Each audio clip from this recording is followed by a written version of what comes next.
Hello everyone, welcome back to our channel ask Abhinav. So guys, ఈరోజు ఈ వీడియోలో ఏంటి అంటే అసలు మీకు ఒక క్లియర్ క్లారిటీ అనేది ఇస్తానన్నమాట. అసలు ఏపీ సెట్లో ఒక మంచి సీట్ అనేది రావాలంటే ఖచ్చితంగా ర్యాంక్ ఎంత ఉండాలి, అండ్ అలాగే ఒకవేళ తక్కువ ర్యాంక్ వస్తే మంచి కాలేజ్ సీట్ రాదా అనేది కూడా మీకు క్లియర్ ఇన్ఫర్మేషన్ ఇస్తాను. అండ్ దాంతోపాటు ఏంటి అంటే ఒక సాడ్ రియాలిటీ కూడా ఇస్తాను అనమాట. లైక్ అసలు దీని గురించి మీకు అందరికీ తెలియాలి. సో ఎవరైనా ఫ్రెండ్స్ ఉంటే మీరు కూడా ఈ ఫ్రెండ్స్తో షేర్ చేయడానికి ట్రై చేయండి, ఓకేనా? సో ఇంక లేట్ చేయకుండా వీడియో అయితే స్టార్ట్ చేద్దాం. అసలు ఒకవేళ గవర్నమెంట్ కాలేజీలో కానీ టాప్ 20 కాలేజీలో కానీ సీట్ అనేది రావాలంటే ఎంత ర్యాంక్ రావాలనేది క్లియర్గా మీకు అర్థమయ్యేలా చెప్తాను. ఒకసారి అర్థం చేసుకోండి. ఫస్ట్లీ అసలు గవర్నమెంట్ కాలేజ్లో ఎన్ని నెంబర్ ఆఫ్ సీట్స్ ఉంటాయి అనేది ఒక క్లియర్ అండర్స్టాండింగ్ చెప్తాను.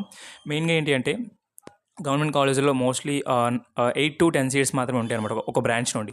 అంటే ఒక బ్రాంచ్ అది కూడా అంటే సిఎస్సి స్పెషలైజేషన్స్ ఇలాంటి బ్రాంచెస్ ఏమి ఉండవు అనమాట.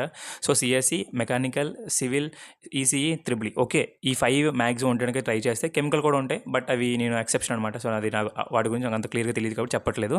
సో మెయిన్గా ఈ 5 బ్రాంచెస్. సో అరౌండ్ ఒక 10 సీట్స్ అనుకున్నా సరే, ఒక్కొక్క బ్రాంచ్ నుండి 10 సీట్స్ అనుకున్నా సరే మొత్తం 50 సీట్స్ అనమాట. అంటే మనకి గవర్నమెంట్ కాలేజీలో మహా అయితే ఒక 8 to 10 మాత్రమే ఉన్నాయి కాబట్టి, సో అంటే లైక్ జేఎన్టీవీ, జేఎన్టీకే అన్నీ ఉన్నాయి కదా. సో వీటి గురించి చెప్తున్నాను. సో కాబట్టి అంటే లైక్ మీకు 1 to 20 ఈ మార్క్స్, ఈ ర్యాంక్స్ అనేవి వచ్చుంటే మాత్రం ఖచ్చితంగా మీరు గవర్నమెంట్ సీట్ ఏదైతే అనుకుంటున్నారో దానిలో ఎక్స్పెక్ట్ చేయొచ్చు అనమాట.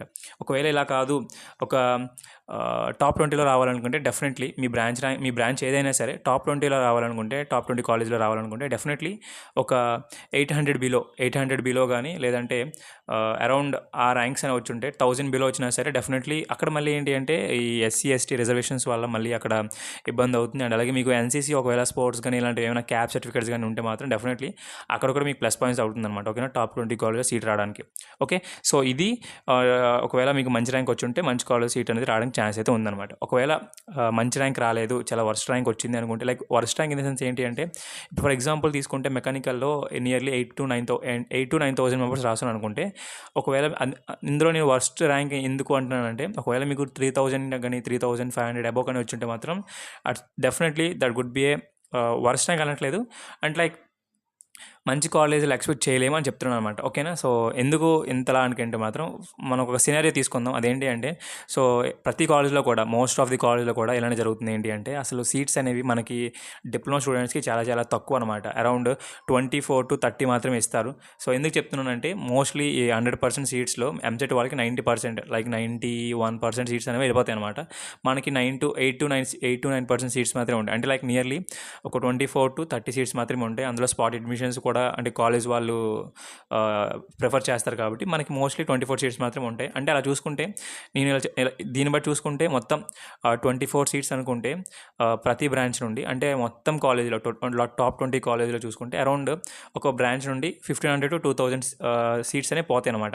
అంటే నేను మళ్ళీ ఇక్కడ ఎక్సెప్షన్ ఏంటి అంటే ఈ గవర్నమెంట్ కాలేజీలు ఏవైతే ఉన్నాయో లైక్ జేఎన్టీకే, జేఎన్టీవీ ఇలాంటి కాలేజీలు అన్నీ పోయాకే 2000లో పోవచ్చు అనమాట. మిగతా 2000 అబోవ్ ఎవరైతే వస్తారో డెఫినెట్లీ వాళ్ళకి ఏదైతే మీడియం కాలేజీలు కానీ అంతకంటే ఎక్కువ వచ్చిన వాళ్ళకి, అంతకంటే అంటే లైక్ బిలో యావరేజ్ ఏవైతే ఉన్నాయో ఆ కాలేజ్ రావడానికి ఛాన్స్లు ఉన్నాయన్నమాట, ఓకేనా? సో నేను అవన్నీ లిస్ట్ అవుట్ చేశాను, కౌన్సిలింగ్ సంబంధించినవి కానీ, తర్వాత టాప్ 20 కాలేజీలు కానీ, తర్వాత అటానమస్ కాలేజీలు కానీ. మనం మళ్ళీ చెప్తున్నా, అటానమస్ కాలేజ్ అనేవి లైట్ తీసుకోవద్దు, చాలా చాలా ఇంపార్టెంట్ కాలేజీలు అనమాట. So compare to affiliated college, autonomous కాలేజీలు అనేవి చాలా చాలా బెటర్. ఎందుకంటే పేపర్ కరెక్షన్లో కానీ, తర్వాత ఈ ఫిజికల్ యాక్టివిటీస్లో కానీ, తర్వాత ఇంకేమైనా సోషల్ యాక్టివిటీస్లో కానీ ఇలాంటివన్నింటిలో కూడా అటానమస్ కాలేజీలు అనేవి చాలా ప్రిఫర్ చూపిస్తాయి అనమాట. లైక్ స్టూడెంట్స్ని ఎక్కువగా పాల్గొనివ్వడం కానీ ఇలాంటివన్నీ చేస్తూ ఉంటాయి కంపేర్ టు అఫిలియేటెడ్ కాలేజెస్. ఎందుకంటే అఫిలియేటెడ్ కాలేజ్లో నాకు తెలిసినంత వరకు మోస్ట్లీ నేను చేసిన రీసెర్చ్ బేస్ చేసుకుంటే ఇలాంటివి ఏమీ ఉండవు అనమాట. సో కాబట్టి కాలేజ్ ఫెసిలిటీస్ కూడా compare to affiliated college, autonomous college చాలా బెటర్ అనమాట, ఓకేనా? సో ఇదే చెప్తున్నా. సో అసలు సాడ్ రియాలిటీ ఏంటంటే మనకి చాలా చాలా తక్కువ సీట్స్ ఉంటాయి కాబట్టి మనం, అంటే చాలామంది స్టూడెంట్స్ అంటారు అనమాట, ఎంసెట్ స్టూడెంట్స్ ఎవరైతే ఉంటారో వాళ్ళందరూ అంటుంటారు, అరే మీకు ఈ సెట్టే కదా, సో చాలా తక్కువ మంది రాస్తారు, మంచి ర్యాంక్ కొట్టేయచ్చు, సో మంచి కాలేజ్ కొట్టేయచ్చు అని చెప్పి. కరెక్టే, బట్ ఏంటి అంటే మనకున్న సీట్స్ అనేవి చాలా తక్కువ కాబట్టి, సో కంపేర్ టు వాళ్ళతో పోల్చుకుంటే వాళ్ళకి ఒక 20,000 30,000 వచ్చినా సరే ఈజీగా వాళ్ళు అనుకున్న కాలేజ్ సీట్ అయితే వచ్చేస్తుంది అనమాట. సో మనకు అలా కాదు. ఒకవేళ మనకి ఇలాంటివి ఏమైనా ఉన్నా సరే మనకి మళ్ళీ క్యాస్ట్ కానీ ఇలాంటివన్నీ రిజర్వేషన్స్ వల్ల చాలా ఇబ్బంది అయ్యే ఛాన్స్ ఉంటుంది కాబట్టి, సో మీరు పెడుతున్న కాలేజీలు ఏవైతే ఉన్నాయో ప్రతిదీ కూడా చాలా జాగ్రత్తగా చూసుకొని పెట్టండి. అండ్ ఇంకొకటి ఏంటి అంటే నేను ప్రిపేర్ చేస్తున్న లిస్ట్ అనేది ప్రతి ఒక్కరికి పెడతాను డెఫినెట్లీ. నా నుండి అయితే ఎలాంటి సపోర్ట్ కావాలో అలాంటి సపోర్ట్ అంతా ఇస్తాను అనమాట. సో మీరు చేయాల్సింది ఒక్కటే, మన ఛానల్ని ఫాలో అవుతూ రెగ్యులర్ అప్డేట్స్ అనేది తెలుసుకుంటే మీకు చాలా క్లియర్గా ఉంటుందన్నమాట ఇన్ఫర్మేషన్ మొత్తం. ఓకేనా? సో ఇది నేను చెప్పాలనుకుంటుంది. ఒకవేళ మీకు 3000 అంటే లైక్ అబవ్ ర్యాంక్స్ వచ్చినా సరే మీరు మీడియం కాలేజ్ చూసుకోవడం చాలా బెటర్ అనమాట. అంతగా లేదనుకుంటే మీరు ఇంకేమైనా లైక్ ఫైనాన్షియల్గా మీరు ఫిట్గా ఉన్నారు అనుకుంటే డెఫినెట్లీ చూస్ మేనేజ్మెంట్స్ కోటా. ఎందుకు చెప్తున్నానంటే మీ ప్లేస్మెంట్స్ అనేవి కాలేజీలు బేస్ అయి ఉంటాయి కాబట్టి. సో కొన్నిసార్లు ఏంటి అంటే ఇలాంటి రెసిషన్ కానీ ఓకేనా, ఇలాంటి ఆర్టిఫిషియల్ ఇంటెలిజెన్స్ ఇలాంటివి రావడం వల్ల ఏంటి అంటే మోస్ట్లీ అక్కడ కూడా మంచి కాలేజ్లో కూడా ప్లేస్మెంట్స్ రాకపోవచ్చు. అక్కడ మళ్ళీ మీరు ఏంటంటే ఆఫ్లైన్లో ట్రై చేసుకోవడం ఇవన్నీ చేయాలన్నమాట. ఓకేనా? సో కాబట్టి అంతా మీ చేతిలోనే ఉంది.